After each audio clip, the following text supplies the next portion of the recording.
Hey, what's up guys? We are hiking around Neuschwanstein in Bavaria, Germany. We are going to talk about Schloss Neuschwanstein, which is the nearby castle. We have a lot of history to cover, so let's begin!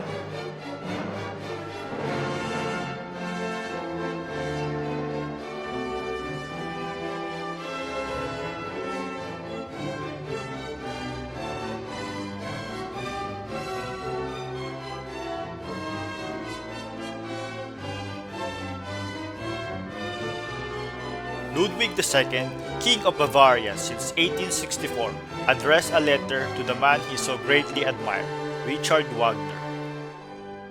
It is my intention to rebuild the old castle ruin of Neuschwanstein near the Polyet Gorge, in the authentic style of the old German knights' castles, and I must confess to you that I am looking forward very much to living there one day.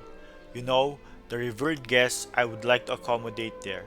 The location is one of the most beautiful to be found, holy and unapproachable, a worthy temple for the divine friend who has brought salvation and true blessing to the world.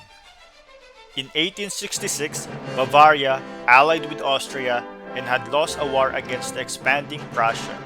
Bavaria was forced to accept a defensive and offensive alliance, which removed the king's right to dispose over his army in case of war. Therefore, from 1866, Ludwig II was no longer a sovereign ruler. This limitation was the biggest misfortune of his life. In 1867, he began planning his own kingdom in the form of his castles and palaces, where he could be a real king. Crown Prince Maximilian II of Bavaria, Ludwig's father, had the ruined castle of Schwanstein rebuilt in 1832 in the Gothic style. The young Ludwig was influenced by the romantic mountain scenery, and the summer castle became one of his favorite places to stay. Neuschwanstein was decorated with scenes from medieval legends and poetry, including the legend of the Swan King Lohengrin. Ludwig identified himself as a legendary king to whom Richard Wagner dedicated a romantic opera in 1850.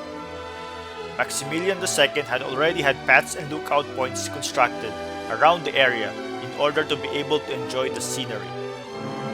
In the 1840s, as a birthday present for his mountain climbing consort Marie, he had a bridge, the Marienbrücke, built high above the Polyet Gorge. From the narrow mountain ridge known as Jugend, there was a magnificent view of mountains and lakes. The Crown Prince Ludwig was often here.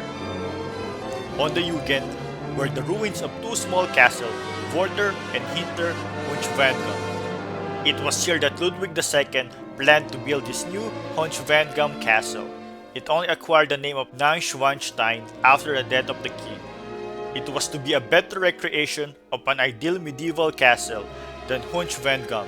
Perfection was the key. The reconstruction was to be closer to the original style and equipped with all modern technical features. In 1867, Ludwig II visited the recently rebuilt Wartburg. The Wartburg and its hall became the leitmotif of the new castle. The architect Edward Riedel also had to process ideas based on stage set design by the Munich scene painter Christian Jank. The castle was not built as rapidly as the king expected. The project was too comprehensive and the building site on the mountain presented difficulties. Set designers, architects, and artisans implemented the king's detailed ideas. The inconsiderate deadlines he set could sometimes only be met by working day and night. The foundation stone of the new castle was laid on September 5, 1869. The gateway building was constructed first, and Ludwig II lived here for a number of years. The topping out ceremony for the palace was not until 1880, and the king moved in 1884. As he increasingly withdrew from human contact and focused even more on his loyal dignity, Ludwig II changed the building program. The guest rooms were replaced in the plans by a Moorish hall with a fountain, but this was never actually built. The writing room was changed from 1880 into a small grotto. The modest audience room became a huge throne room. This was no longer intended for giving audiences, but it was built as a monument to kingship. A highly modern steel construction was necessary in order to incorporate this hall in the palace, which was already standing. A knight's bath was to be installed in the west part of the palace. Despite its size, Neuschwanstein did not have the space for the royal court, but contained only the king's private lodging and servants' room. The court buildings served as decorative rather than residential purposes. The palace was intended to serve Ludwig II as a kind of inhabitable theatrical setting. As a temple of friendship, it was also dedicated to the life and work of Richard Wagner, who died in 1883 before he had set foot in the building. Ludwig paid for the palace out of his own personal fortune and by the means of extensive borrowing rather than the Bavarian public funds. Even after his debts had reached 14 million marks, Ludwig insisted on continuation of his architectural projects. He threatened suicide if his creditors seized his palaces. In early 1886, Ludwig asked his cabinet for a credit of 6 million marks, which was denied. In April, he followed Bismarck's advice to apply for the money to his parliament. In June, the Bavarian government decided to depose the king, who was living at Neuschwanstein during the time. On June 9, he was immobilized, and he had the deposition commission arrested in the gatehouse. In expectation of the commission, he alerted the gendarmerie and fire brigades for surrounding places for his protection. A second commission arrived on the next day, and the king was forced to leave the palace that night. Ludwig was put under the supervision of von Guden. On June 13, 1886, both died under mysterious circumstances in the shallow shore water of Lake Starnberg near Berg Castle. At the time of Ludwig's death, the palace was far from complete. He only slept there for 11 nights. The king never intended the palace to be accessible to the public. But no more than 6 weeks after his death, the regent, Ludwig ordered the palace open to paying visitors. Within years, it paid off its own debts, and Ludwig's castle were probably the single largest income source earned by the Bavarian royal family in the last years prior to 1914. Due to its secluded location, the palace survived the destruction of 2 world wars. Until 1944, it served as a depot for Nazi plunder.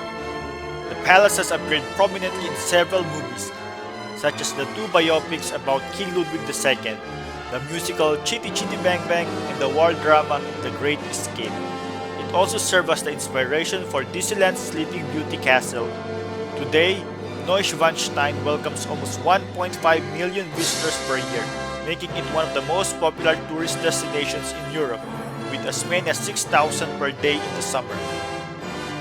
For security reasons, the palace can only be visited during a 35-minute guided tour, and no photography is allowed inside the castle, and guests without advance reservation may have to wait several hours.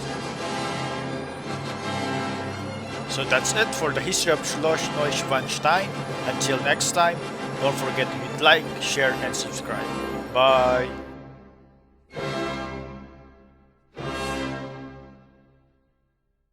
So guys, if you like our videos, please subscribe to our channel and feel free to comment. Hit the bell, hit the bell, hit the bell, hit the bell, come on guys, hit the bell! For notifications. And don't forget to share! And like!